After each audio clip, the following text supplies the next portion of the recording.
உகாண்டாவில் இருந்த பிரிட்டிஷ் சிறப்பு ஆணையர் சர் ஹேரி ஜான்ஸ்டன் காங்கோவில் ஒக்காபீஸ் வாழ்கிற அதே இத்துரா காடுகளில் சில குள்ள மனிதர்களை கண்காட்சிக்காக ஒரு வியாபாரி கடத்திட்டு வந்ததை கண்டுபிடிச்சு அவர்களை மீட்டு அவங்க சொந்த வீட்டுக்கே திருப்பி அனுப்புறதா உறுதியளித்தார்.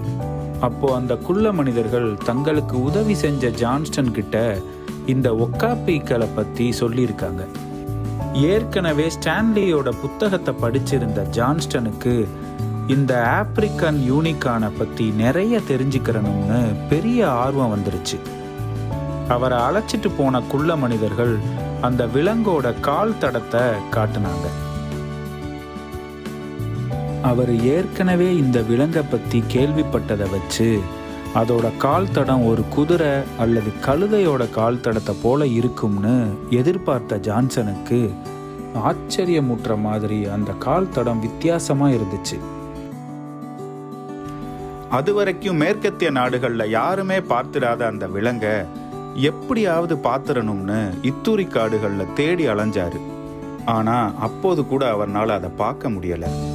இதுக்கு காரணம் அப்போ அவற்றோட வாழ்விடம் எளிதில் செல்ல முடியாத அடர்த்தியான காடுகளாக இருந்ததாலையும் ஒக்காப்பிகள் பொதுவாகவே தனிமையை விரும்புகிற விலங்காக இருந்ததாலையும் காட்டில் எளிதாக அவற்றை பார்க்க முடியாது.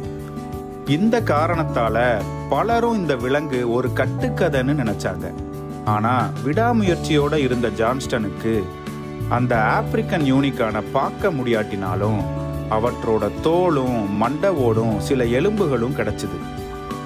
இதன் மூலமா இந்த விலங்கு வெறும் கட்டுக்கதை இல்லைன்னு இந்த உலகத்துக்கு ஆதாரத்தோட நிரூபிச்சாரு ஜான்ஸ்டன்.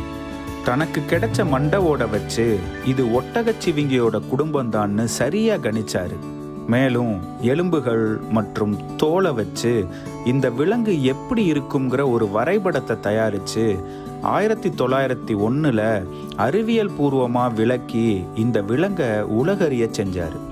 இந்த காரணத்தினால தான் ஜான்ஸ்டனுக்கு மரியாதை செய்கிற மாதிரி இவற்றுக்கு ஒக்காபி ஜான்ஸ்டனின்னே அறிவியல் பெயர் கொடுத்தாங்க.